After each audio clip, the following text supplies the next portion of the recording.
Up in the check room. So good? We're good, Michael? Okay. Woo-hoo-hoo.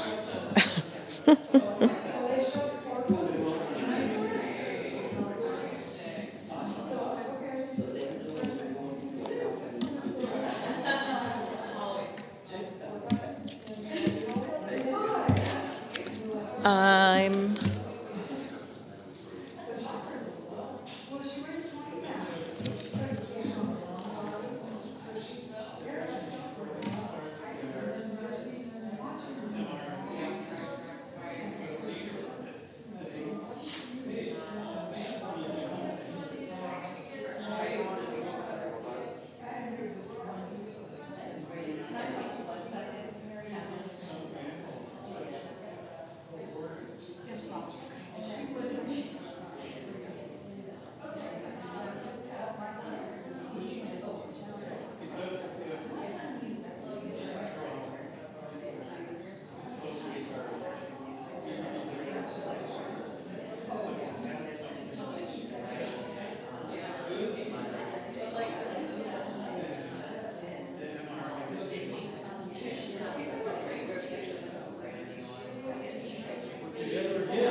prayer for Claire. All right, let's see.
Yes. We're supposed to.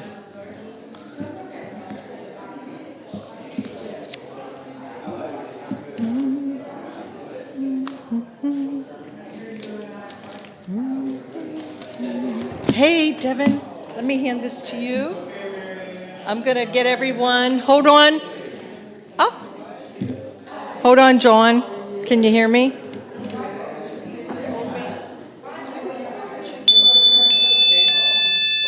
I heard him. You can hear him? Okay, I can hear him. Good morning, everyone. If you please could take your seats. We're ready to get started. Make your way to a nice, comfortable.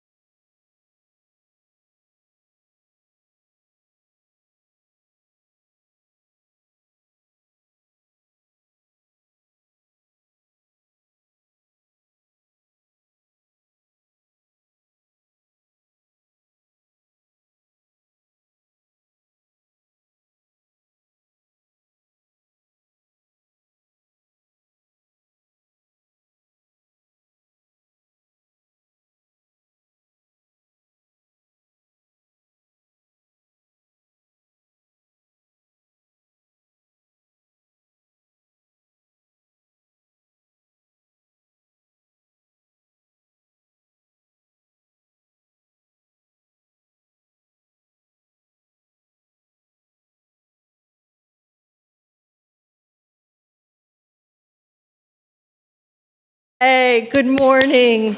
So awesome to be here with you this morning in Pittsburgh, Pennsylvania. Wherever you are right now on live stream watching us, I want to welcome you. And I want to tell you it's an exciting day this morning. Our sanctuary space here has been transformed into a dining hall. And we have festive fall decor, and we're going to have an amazing hot lunch, an Italian lunch, and we have a vegetarian option, and we have salad and desserts. It's amazing. If you are sitting at home right now, thinking to yourself, what am I going to cook for dinner? I have the answer for you. Get your car keys, hop in the car, plenty of time. We're going to be here from 12 to 3. We're going to have live entertainment. Ronnie and Jeanette are going to be playing here for us while we're eating our lunch. So it's a powerful morning. I'm feeling it. And not only that, we have a guest speaker that has traveled to us from Somerset County.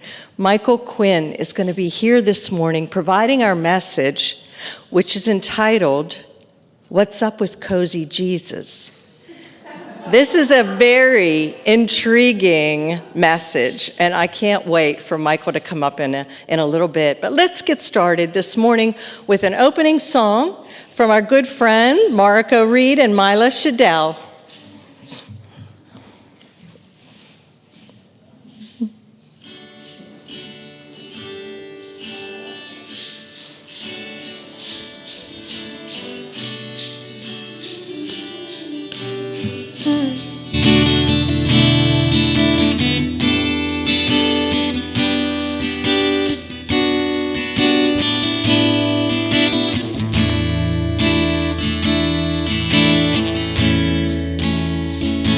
The power of now is always present, nowhere to be than where you are. The power of now flows oh so gracefully. The power of now is always perfect, nothing to be than who you are. The power of now flows oh so easily.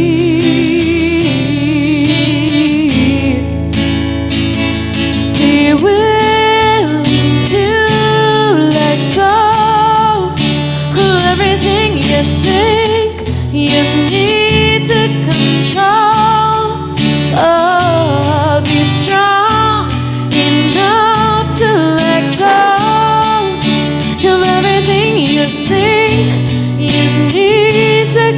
control, for everything goes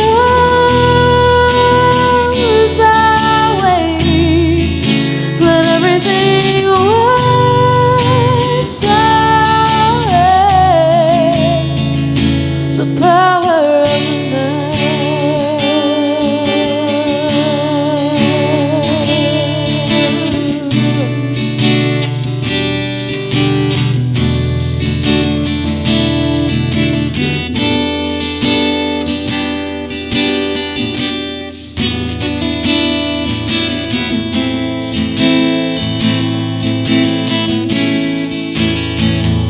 the power of now is ever flowing, connecting us all to the one. The power of now unfolds so peacefully.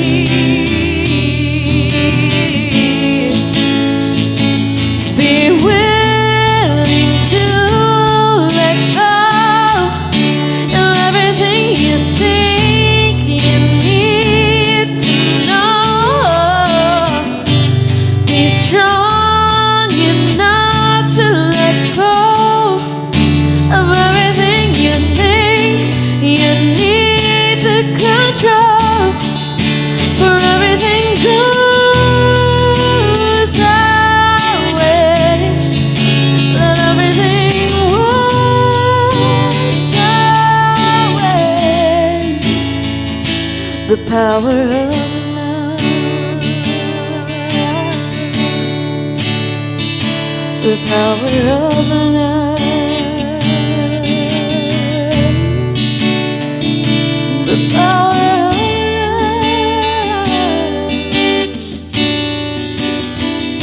The power of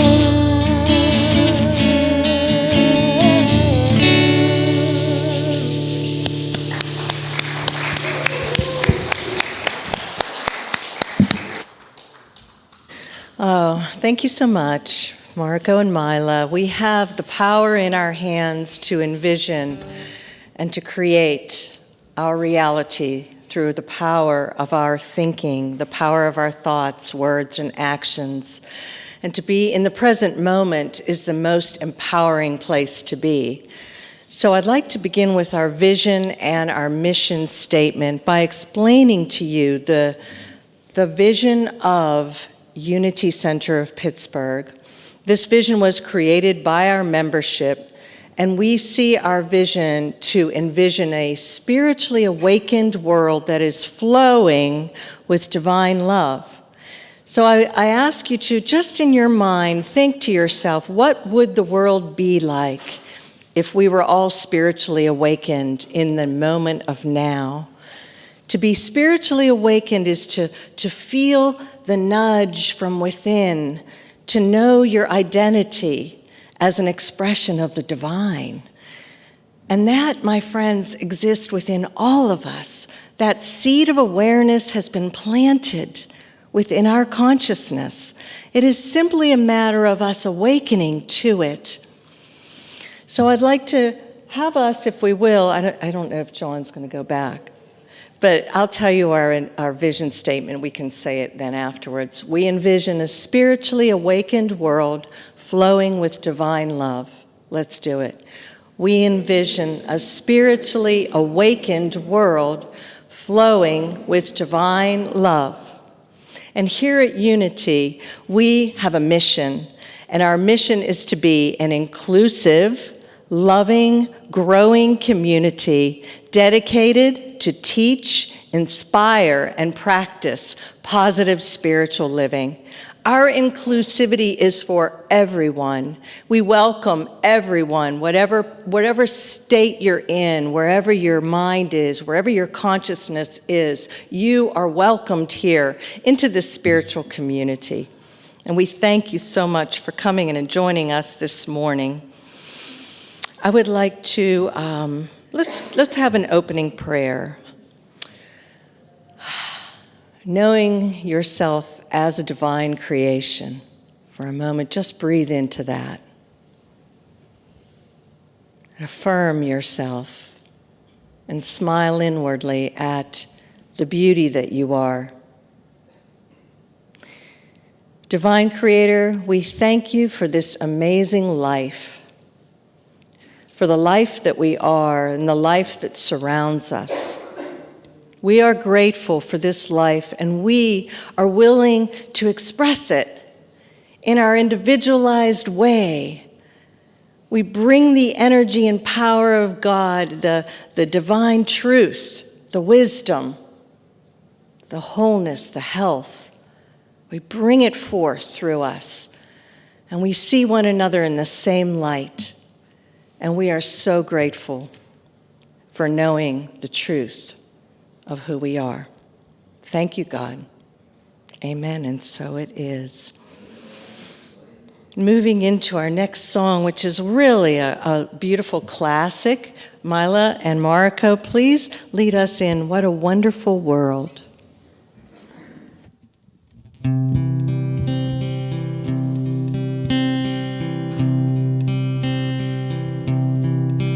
I see trees of green, red roses too. I see them bloom for me and you, and I think to myself, what a wonderful world.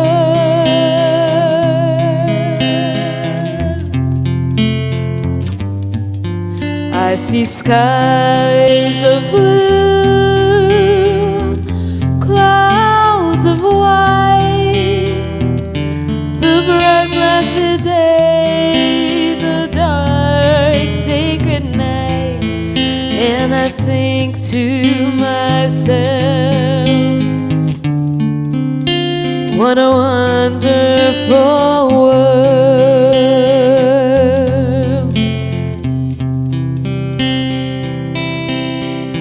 The colors of the rainbow, so pretty in the sky, are also on the faces of people passing by.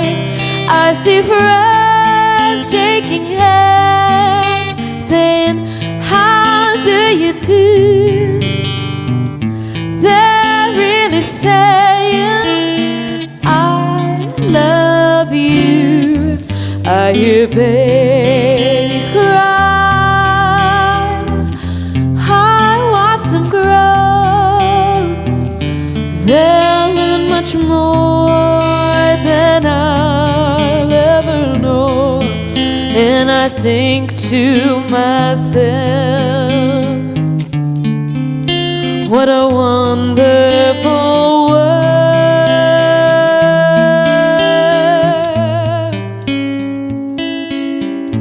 I think to myself, what a wonderful world.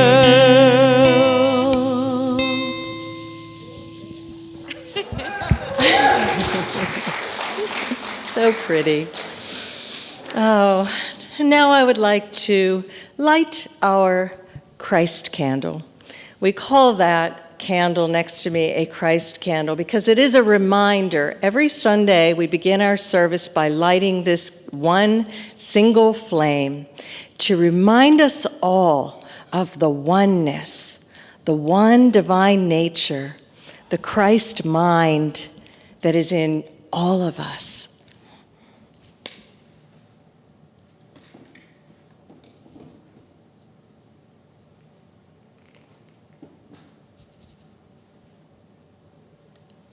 And we remember Jesus saying, reminding us that you are the light of the world. How could it be any other way? Let's join together now as we recite our unity, principles.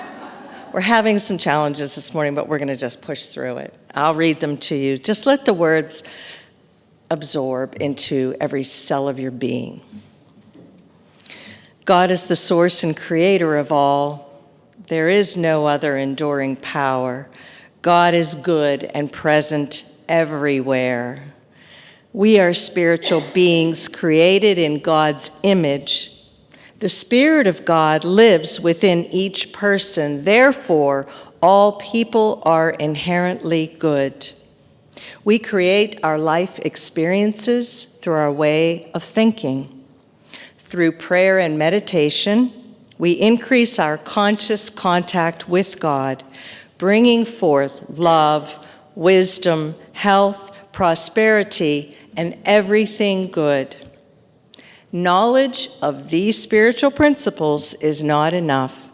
We must live them, and so we do. That's where the rubber meets the road, right? Real life, we get to practice knowing who we are. So with that in our minds, we have a rousing song. It's one of my favorite songs. It's called I Am the Energy of God. If you feel moved to stand, please do so. And Marco, leading us off here. Okay, I know we don't have the lyrics, but this one will be very easy to pick up if you don't know it already, I promise.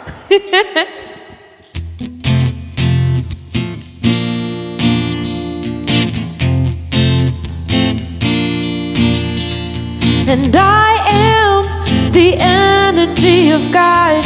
I am the energy of God. I am the energy of God. All right, next word is peace. And I am the energy of peace. And I am the energy of peace. I am the energy of peace. Next word is love. And I am the energy of love. I am the energy of love.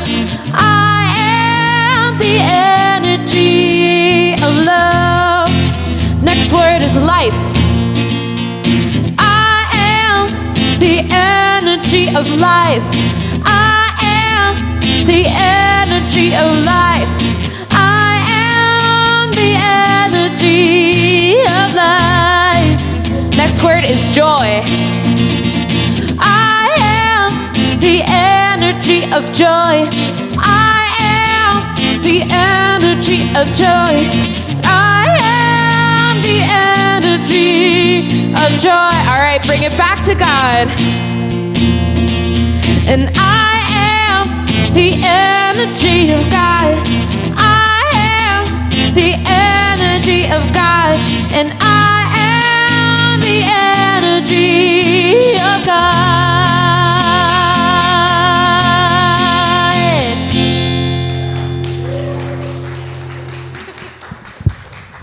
Woohoo! And so it is true. I would now like to invite our friend, Devon Jeffries, to come forward and read our daily word and our affirmation. Devon?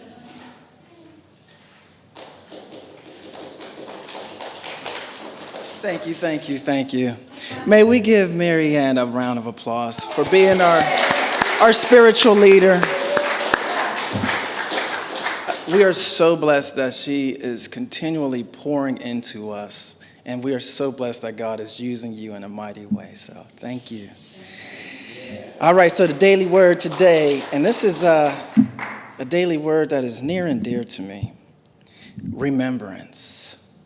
Remembrance. So our affirmation is, you live in my heart. Can you repeat that with me? You live in my heart. One more time. You live in my heart. Just allow that to seep in right in my heart space. Whether they have passed on recently or many years ago, the people for whom I have cared deeply are alive in my heart. If I feel sad or lonely for those I miss, I pause and recall a special memory of them, something unique about them that is ordinary and that makes me feel so connected. reflecting on the love and joy we share and the blessings their lives afforded me. I feel comforted. I am thankful that these memories will always be mine to treasure. I know that life does not end with death.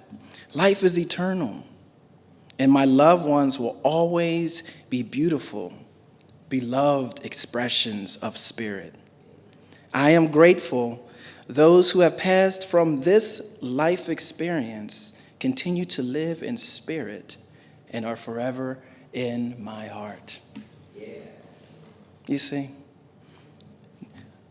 although the physical body is no longer there, their spirit continues to be with us. Those memories. The reading from Psalms 121, verse 6. For the righteous will never be moved. They will be remembered forever. They will be remembered forever. And this is interesting for me because I work in a hospice field. I support those who are struggling with loss. And the difficult thing is learning how to transition from creating a new relationship with the deceased. Through memories, through music. My wife, she has her grandmother's cookbook. So through cooking, through the aroma that you smell from the food and so on. So we can find new ways to connect with them in mighty ways. So remembrance, just like the song, What a Wonderful World. How beautiful that is. So with that being said, blessing of the children, let's hold them into our hearts as well. Recognizing the beauty, the blessings, the growth, the wisdom of our children, watching them as they discover themselves.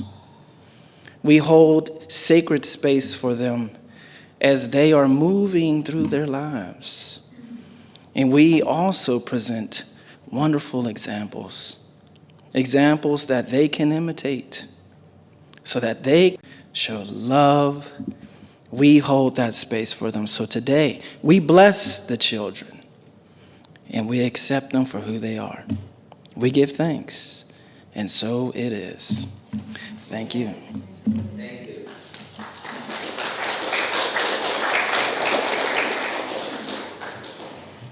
Thank you so much, Devon. That's beautiful. As we know, September 11th is a reminder, isn't it, of many beautiful souls. And as Devon so eloquently expressed, let us bring into our consciousness now and uplift all those who have passed into spirit. And let us just feel the beauty and the memories, the love that they shared with us, the laughter, all of those experiences that we had. And let us let go of any false thinking, of any judgments or criticisms. Let us allow ourselves now to heal anything in the power and the light that is within. All that we see and feel is love. As Marika will be singing for us with Mila, we send our love. Let us just move into love.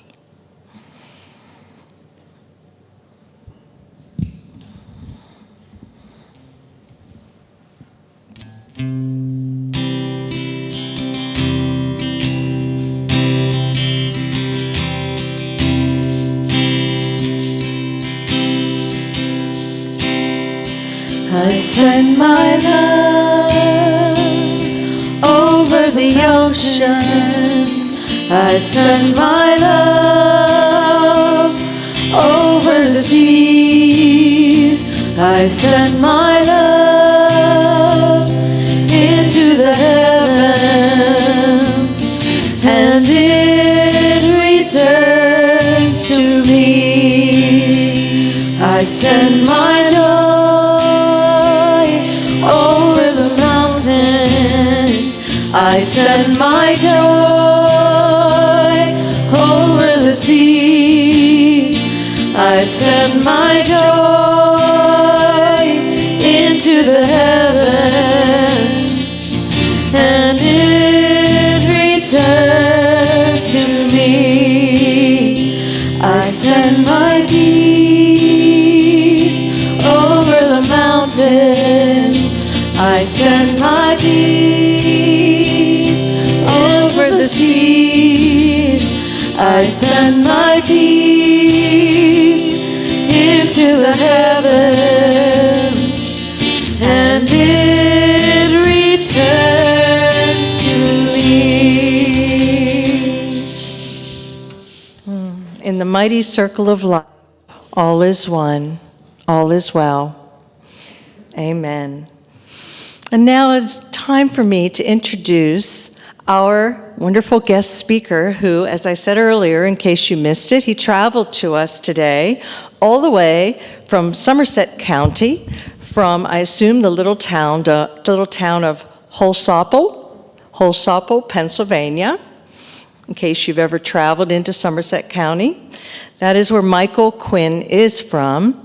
And Michael is a retired partner of a consulting firm that was responsible for outdoor recreation, developing nature trails, developing bike trails. That was where his career took him, and he is retired. And for the past 20 plus years, his passion, along with his wife, Linda Quinn, has been hospice work.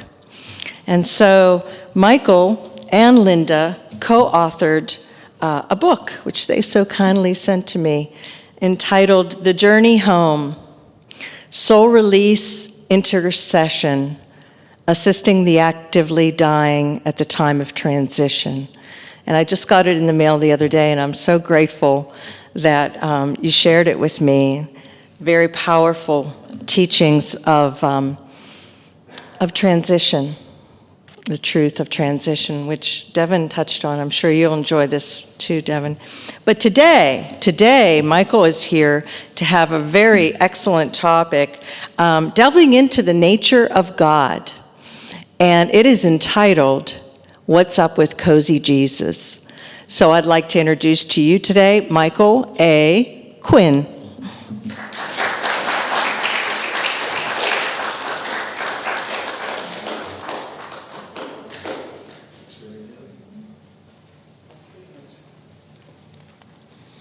Brought my clock with me. Mary Ann said I had 20 to 25 minutes, and then I went online last week and I watched her excellent presentation, and it was 37 minutes. So, that's right.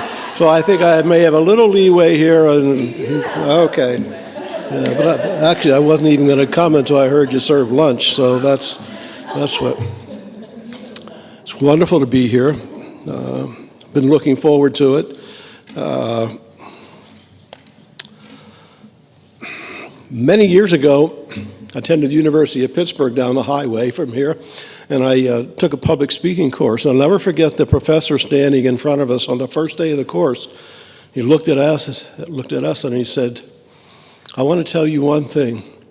You will always give your best speech on the way home."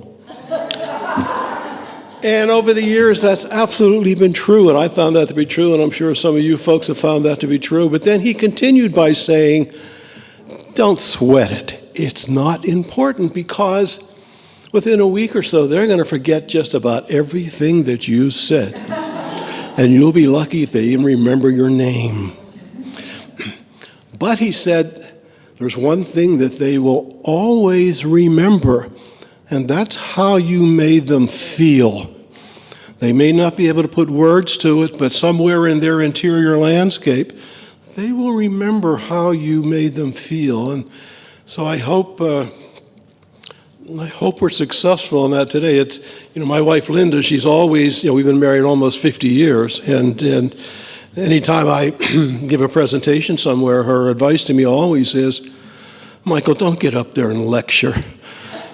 Speak from your heart. No one wants to hear a lecture, and that's a problem I've had. And And so, but she's been, talk about heart, she is my heart, and she's my guiding heart, and she's my shaman. Sometimes I refer to her as my shaman because she knows so much more about things than I do, including what's coming in the future. And she's just, we talk about our hospice work, and 95% of hospice volunteers are women, okay? And that's not surprising. I think that compassion is built into their DNA, but then you wonder why I became a hospice volunteer, and it's simply because Linda said, that I'm taking hospice volunteer training, and you're taking it with me. And I said, no, I'm not. That's you're the heart of the family, that's not me. But my beautiful shaman, she knew in advance that once I became a hospice volunteer, I would fall in love with the work, and I have.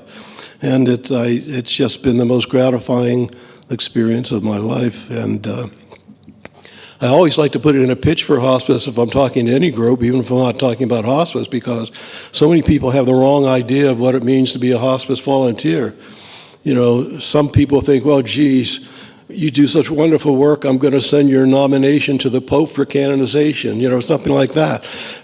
But that's not it at all. It's such beautiful, down-to-earth, one-on-one communication with someone who is about to die, and they know they're about to die, and they've accepted that. And we don't walk into the room carrying a box of tissues. We talk about the Steelers and the weather and the things we talk to everybody about. And it's such beautiful work. So if you ever felt an inclination to do that, please, consider it. Okay, what's up with Cozy Jesus? I'm not being disrespectful, I guarantee you. It's Cozy Jesus is a term that was coined by a friend of mine, the Franciscan friar Richard Rohr, who 30 years ago founded the Center for Action and Contemplation in Albuquerque, New Mexico. Just a beautiful woman, beautiful man. And Cozy Jesus was his term relative to the individualization of divinity, how we in our lives and our connection with God tends to be on an individual basis, a basis that is essentially a separation. God is up there, God's over there, God's next to me when I'm trying to find a parking place at Walmart, that kind of God.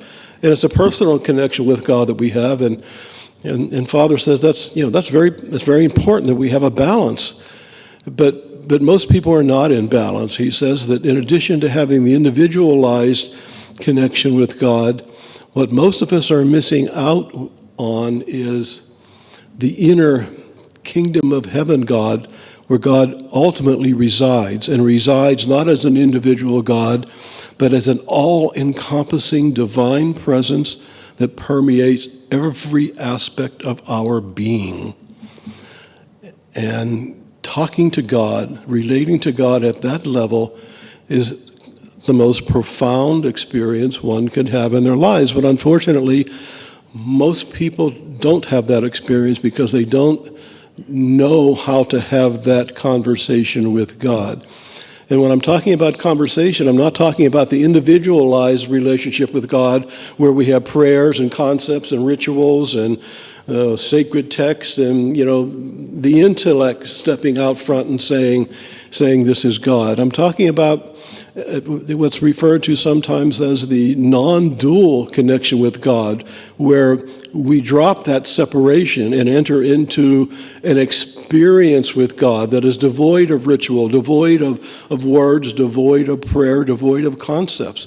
And that's a very hard thing for a lot of people to understand because we're so grounded in the dual aspect of God. So that's really what I want to talk a little bit about today, so we can have some insight as to how we can possibly uncover more of the experiential God and have that manifested in our lives.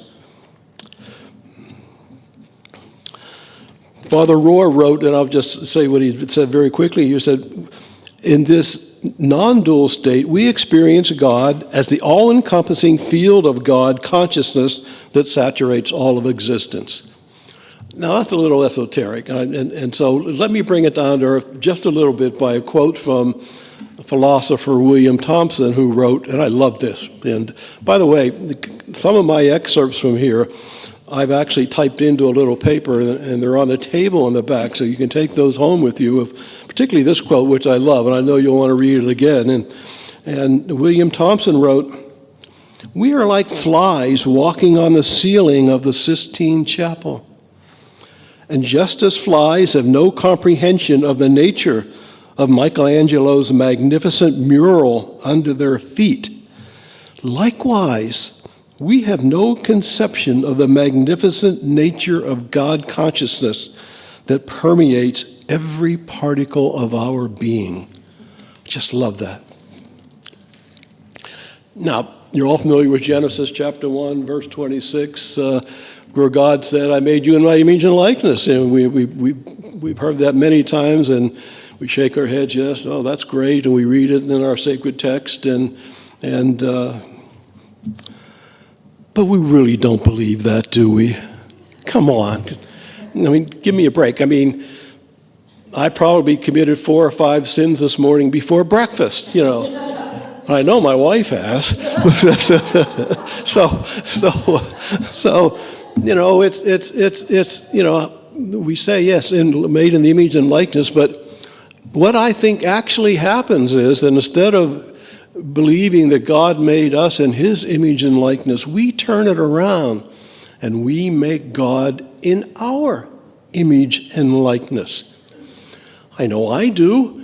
You know, I mean, for example, in my definition of God is very simple. He is a he's a he. He is a liberal Irish Catholic Democrat. I mean, I know that. I mean, how could he not be a liberal Irish Catholic Democrat? I mean, it's just, and we all have our own version of that, don't we? I mean, we all think he's he. You probably don't think he's Irish Catholic, but you have your own little definition, and we all go through life thinking that God likes the same people we do, dislikes the same people we do, that we have that cozy connection with God, and I was watching a football game yesterday, a Notre Dame game, and some of you probably know it. You probably heard of Touchdown Jesus. Goes far beyond cozy Jesus. Touchdown Jesus. At the north end of the stadium in South Bend, there is a large building, and on the side of the building, there's a 135-foot mural painted of Jesus. And he's facing the stadium like that. And he has affectionately become known as Touchdown Jesus. And everybody who goes there can see it during the game. And so even there we have, you know, Jesus, of course, he has to be favoring the Fighting Irish of Notre Dame. I mean, he's looking over them, isn't he? So, although they lost yesterday, he didn't do a very good job. But that we all personalize God in that way, and it's beautiful. But it begs the question, is there a way to know God more intimately, not through knowledge or the intellect, but perhaps through a means of direct experience? I'm a real fan of reading the mystics of the various religions, and I love St. John of the Cross. He's from the 13th century or the 15th century, and John of the Cross founded a Carmelite seminary to train priests. And he wrote that his seminarians, when they come in to begin their work in the seminary, he said they think of God as little children think of God. They speak of God as little children speak of God. They feel God as little children feel God. And they experience God as little children experience God. And he said, that's beautiful, but that's not enough. The foundation or the cornerstone of John of the Cross's seminary work was to steep the seminarians in a practice of deep contemplation, to balance their intellectual understanding of what God is about. And over time, through that contemplative state, begin to experience a God that is there without words, without prayer, without concepts, without rituals, a God of experience that permeates all aspects of our being. One of my favorite quotes from Rumi, who was a famous 13th century Persian monk and poet, he wrote one time that silence is the language of God. All else is poor translation. Think of that. Silence is the language of God. How beautiful that is, and certainly from my own experience, I found that to be true. I'll tell you a little story. About 10 years ago, I attended a 2-week meditation course in the mountains of western North Carolina. In fact, they called this place Heavenly Mountain, and it was a 2-week meditation course put on by the Transcendental Meditation people. But it was a special course because they asked us to remain silent for 2 weeks. Not only silence, no cell phones, no laptops, no electronic gear whatsoever, to maintain that silence, which would be enhanced by the extensive meditations that we were doing. And at the end of the course, I want to tell you about 2 experiences. One experience was these people did not serve coffee on that course. I could not wait to get down off of Heavenly Mountain to the first convenience store to buy a cup of coffee. I can still remember myself sitting in the parking lot with my grubby little hands holding that cup of coffee and inhaling the aroma of it. That was my Heavenly Mountain. But my second experience was, it's also heavenly. I experienced the most profound bliss that I have ever experienced in my life, that touched every aspect of my being. And that stayed with me for several weeks afterwards. And the profundity of that was just like nothing I had ever experienced. I think for the first time I experienced the reality that silence is the language of God. But invariably, people would ask me 2 questions about my experience on that course. The first question would be, how could you stay silent for 2 weeks? And the second question was, why would you want to? That question brings me pain, because even though that's a natural question and I can understand, but only someone would ask that question who has never experienced deep inner silence, and that don't understand that it's not just not talking to people. The audio silence is the minimal part of it. It's a silence that's much deeper, that's cultured in our nervous system, and to create a balance in that culturing between rest and activity. And this course was certainly a reflection of that. And after the course, I made it a point to write this down. I wrote, silence is the language of God. It's in that silence that God speaks to us most eloquently, not in words, but in a pervasive experience as an all-encompassing divine grace, divine presence. And then from the womb of this silence, we emerge into activity and spontaneously begin to radiate the purity of that experience into our daily lives. The author, Jefferson, B-E-T-H-K-E, he wrote something I thought was really interesting. I want to read it. And he says, I hear a lot of people say that the fear of death and the fear of public speaking are the 2 of the main fears, but I disagree. I think it's the fear of silence. We refuse to turn off our computers, turn off our phones, log off Facebook, and just sit in silence. Because in those moments, we might actually have to face up to who we really are. We fear silence like it's an invisible monster, gnawing at us, ripping us open, and showing us our dissatisfaction. Silence is terrifying? Let me give you another story. You'll love this one. A few years ago, the friars of the monastery of the Holy Land in Washington, D.C., wanted to build a small one-person hermitage on their property. One-person hermitage where people could go for 2 or 3 days to escape all the entropy in the D.C. area. And they would be in silence, but they didn't want to put any old building on the property. They wanted something that would reflect the nature of what they were trying to create. So they went to the Catholic University of America in D.C., and they enlisted 12 architectural students to volunteer to design this little hermitage. And the friar said to them, before you do any design work, we only have one condition, and that is that each of you come to our monastery grounds and sit on the grounds for 1 hour in silence.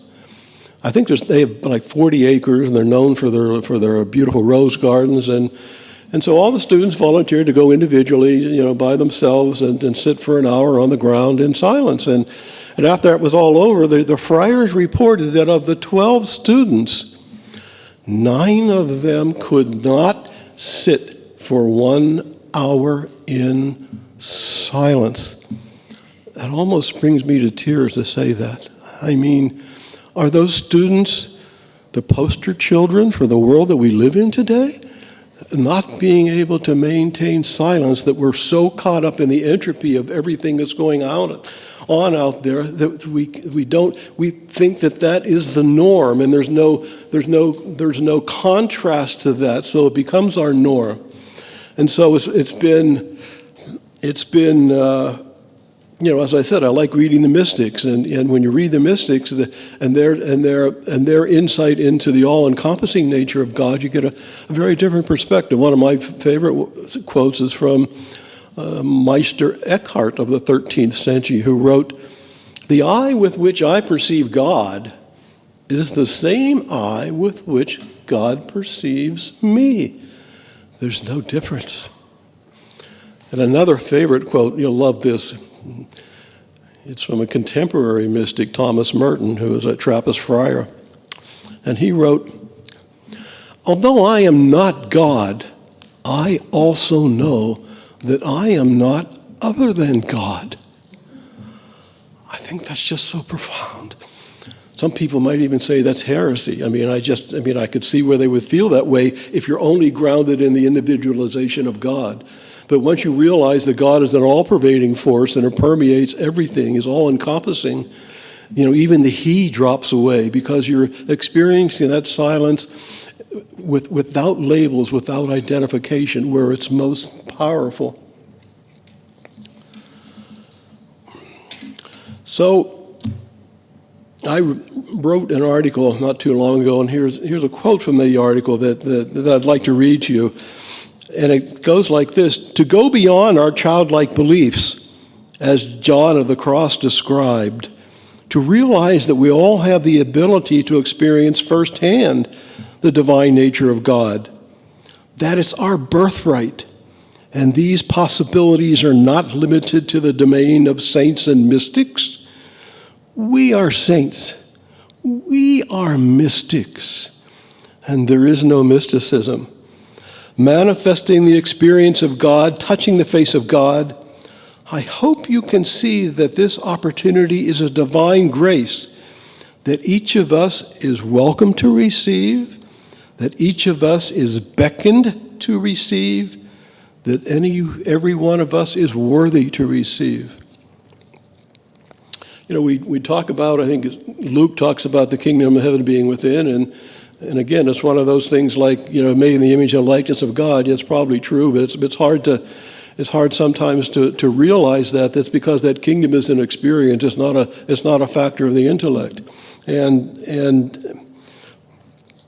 to me, and certainly from my experience, Linda and I have practiced transcendental meditation for 50 years, and it's just a cornerstone of our life. You couldn't imagine, starting a day without it. But part of that experience is it's a combination of a balance between rest and activity. Activity becomes dynamic, but it's only dynamic because of the deep rest which precedes it. One factors into the other. As Marianne said, Linda and I have been hospice volunteers for 20 years, and occasionally we're asked to teach new classes of hospice volunteers, and one thing I say to them is, as I said to you when I began, I think compassion is built into your DNA. You're such beautiful people. This really isn't hospice training. You've already been doing that your entire life. But I said, there's one factor that I want to talk to you about, and that is because you're such caregivers. You're always putting others before yourself.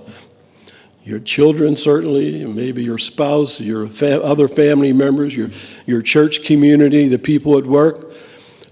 You're putting all those people in front of you, and so at the end of the day, what is left for you? And the answer usually is not much. And so my advice to them is the most unselfish thing you can do for yourself is to fill your own cup first, and from there, do your work of compassion for others. And the way to do that is just to start a meditative, contemplative experience in your life that you adhere to every single day, where you set that time aside for meditation, contemplation. I do a little teaching on how to do that, and I say it won't be easy because no one is going to start out respecting you. The kids will bang on the door, and your husband will want his dinner, and there'll be all kinds of distractions that'll take you away from that. But understand that, and I say this, you're made in the image and likeness of God. You're the temple of the Holy Spirit. Honor that. It's such a beautiful gift, and you honor that by making yourself an inner temple of silence by your own daily contemplative work. And what will happen after a while is those folks who want to bring you out of that silence will begin to respect that you need to do that, because they will see a change in your behavior. And other people that you interact with throughout the day will see a change in your behavior. And isn't that what it's all about? It becomes less of a sense of obligation and more of a sense of a spontaneous opening of the heart. St. Teresa of Avila said in her book, she's another mystic I love, she wrote in her book, Interior Castle, she said, when I come out of the experience of my inner castle, being virtuous is spontaneously, effortlessly, there's no effort.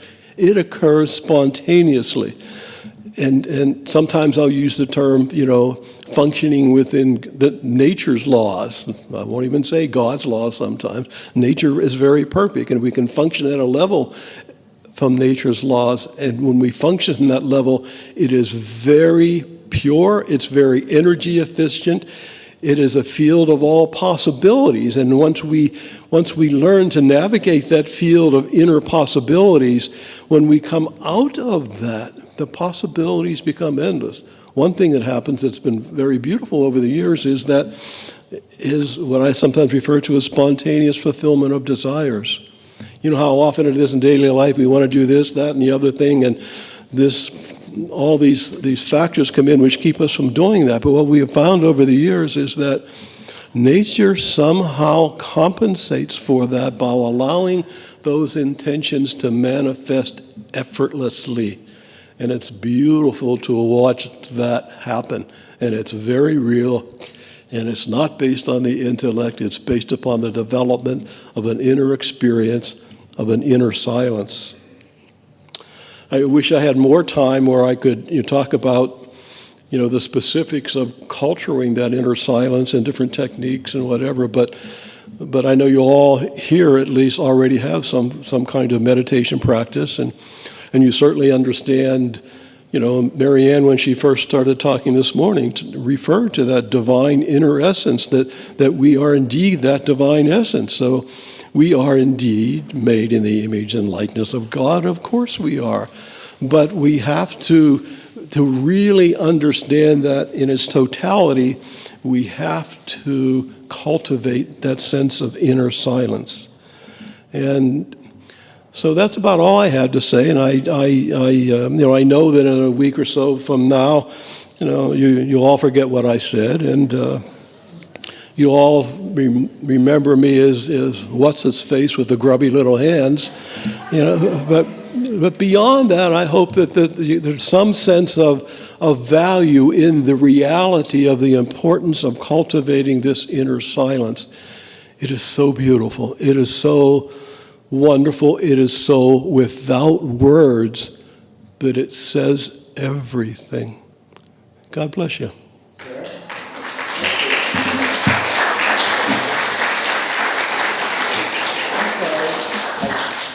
I need to deliver a a gift to everyone. And so, very brief. God loves us very much, and God provides for us to connect every night. We're in our deep sleep. We connect with God. Thank you. 1 second. Thank you. Yeah. Thank you And, so much, Michael. I love it. We connect with God, so we can pray at night and say, let me remember that connection with God so that I can bring it to my conscious life.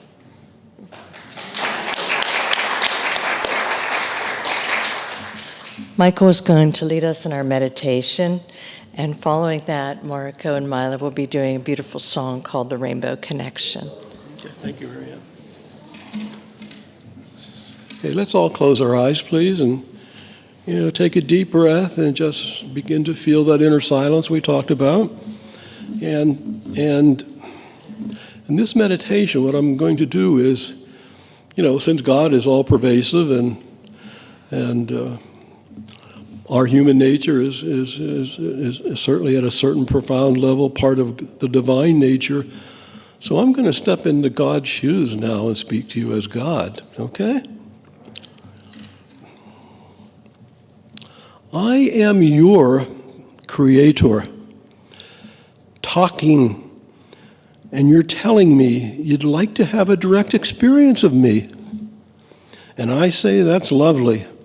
And as a matter of fact, I'm the one who is placing in your heart the desire to have a direct experience of me, a very special gift from me to you. So I'd like to suggest to you that you sit very still, because the sincerity of your desire to have a direct experience of me is already the beginning of having a direct experience of me. I ask that the desire arising from my gift, placed into your heart, should continue to stay open. Express your desire with waves gently flowing from your heart, not words. Lean into it and keep your heart wide open, and be ready for the unforeseen things that will emerge. And the quickening of your heart will arise when you're not praying at all. Remember, silence is my primary language. Keep your heart open to the immediacy of your subtle desires and start to see the beginnings of what you're looking for. And after all the words have fallen into silence, rest with the hope that the words will ignite a spark from my divine flame, in which I will grant the mysterious something that is born of silence. Now let's just continue to keep our eyes closed until I tell you to open them.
Now let's slowly take a deep breath, and when you're comfortable, and not until you're comfortable, open your eyes and continue breathing deeply and just maintaining that inner silence as you come out into activity.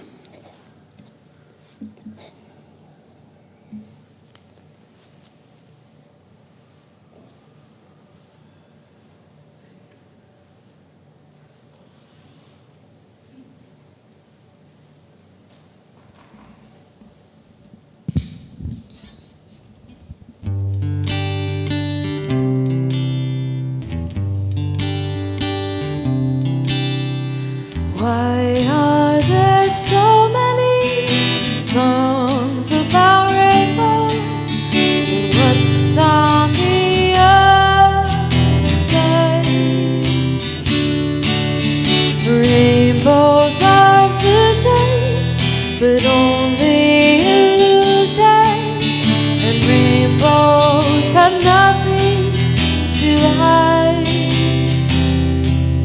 So we've been told, and some choose to believe it, but I know the wrong way to see. Someday we'll find it, the rainbow connection, the lovers, the dreamers, and me.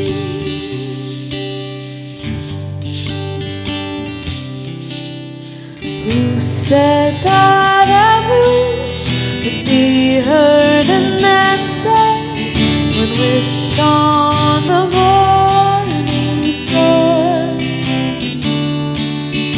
Somebody thought of that, someone believed it.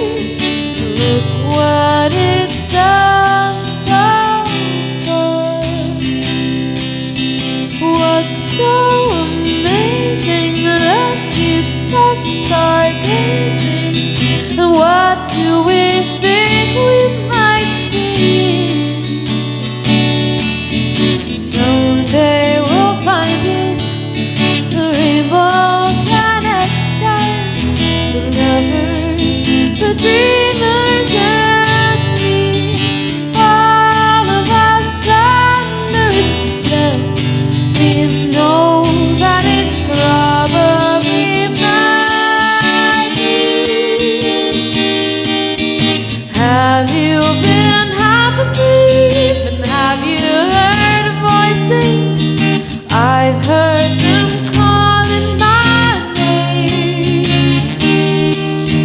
Is this a sweet sound that calls the young sailors? I think it's one and the same. I've heard it too many times to ignore it. It's something I'm supposed to be. Someday we'll find it, the rainbow connection, the lovers, the dreamers, and me. Na, na, na, na, na, na, na, na, na, na.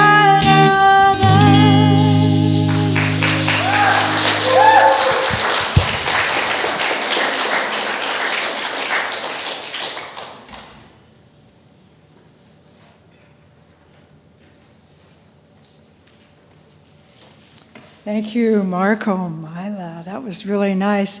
And Michael, I get to go beyond cozy Jesus to my inner silence. And thank you for showing how to do that. I'm very grateful. And I'm going to grab one of your papers.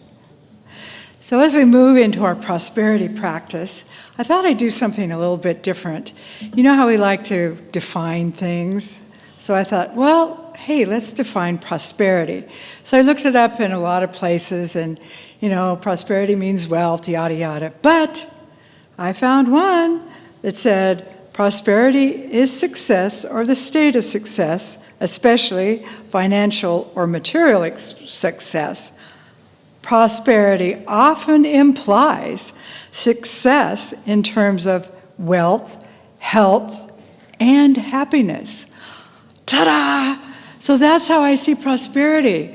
And we are taught in unity that prosperity is all of our divine given wonderfulness. So, that's what it really means in my life. I mean, I know that I prosper in every area of my life, my wealth, my health, and my happiness. And we have Marianne, we have Michael, we have these wonderful speakers to help us learn our divine purpose and show us the way to walk forward and accept our inner stillness. That's prosperity. And my job as a prosperous person and a loving unity person is to support my church, my ministers, our speakers. Wow, how much more can I ask for? That's my job. So I really feel that's a privilege. So I also help you guys understand what a privilege that is to support our church. And by supporting our church, I've been in Unity for 30 years now. 2 years after starting Unity, I met my husband. Talk about prosper. We have done so well in our lives.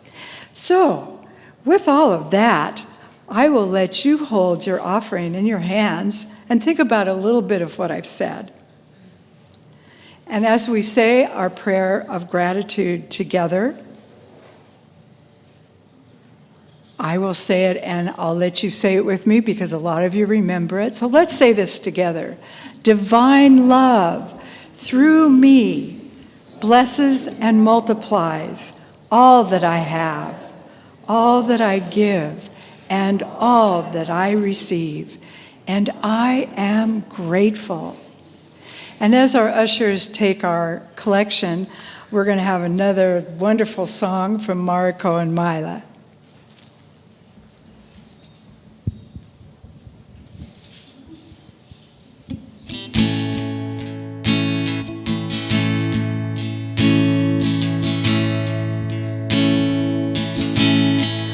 I am the Lord your God.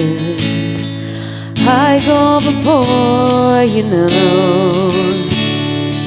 I stand beside you, and I'm all around you. Though you feel I'm far away, I'm closer than your breath. And I am with you more than you know.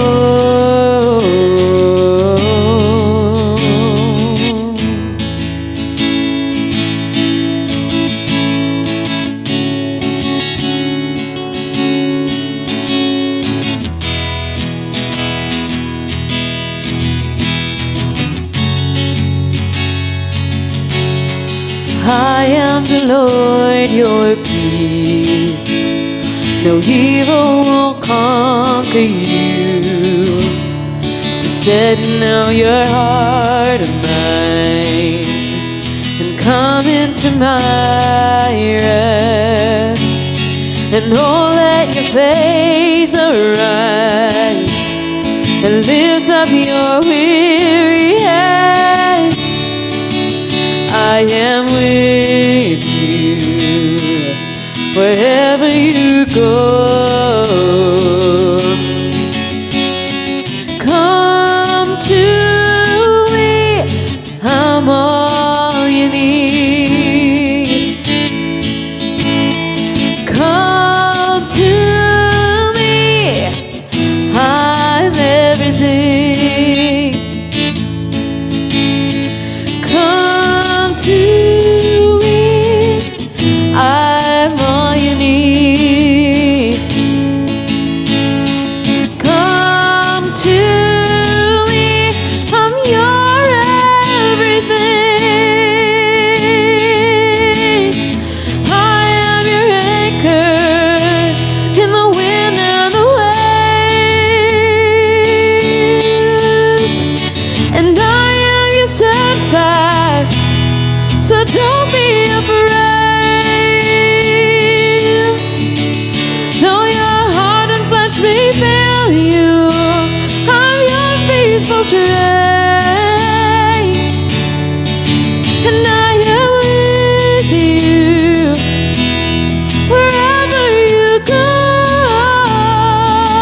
but keep your eyes on me. You will not be shaken, you will not be moved. Oh, I am the hand to hold, I am the truth, I am the way. Just come to me, 'cause I'm all you need.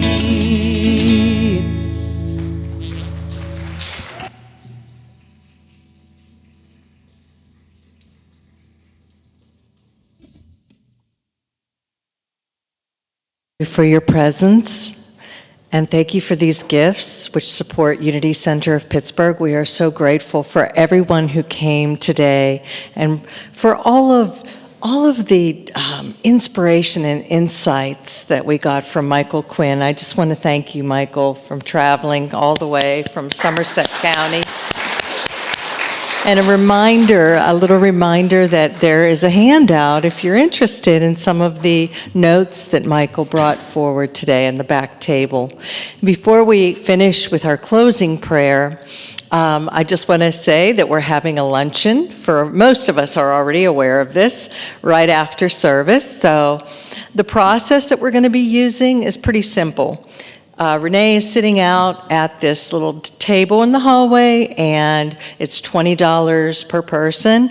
Many have paid ahead of time, but if you have not, feel free to go to Renee, and she will give you a little ticket. There's going to be waitresses coming around to collect your tickets and bring you your food so you can sit and have fellowship and relax. And we realize that some of you may have come not realizing that we were having a lunch.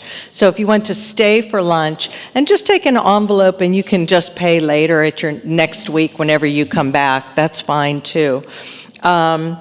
What else do I want to tell you? Oh, we are going to have music with Ronnie and Jeanette, and that's going to start, and they're going to be singing during our lunch hour, which will start at noon. So we're really right on schedule. Is there anything else I need to say? I just want to express gratitude. Gratitude for life and for the divine within me, within you, within all of us. Let us finish with our closing prayer. The light of God surrounds me. I am light. The love of God enfolds me. I am love. The power of God protects me. I am power. The presence of God watches over me. I am presence. And wherever I am, God is, and all is well. Amen. Thank you. See you next week. Oh, I didn't mention we could have takeout too. In case you want, we have containers, and take your entree and your desserts home. That's perfectly fine. Okay. Thank you for managing that.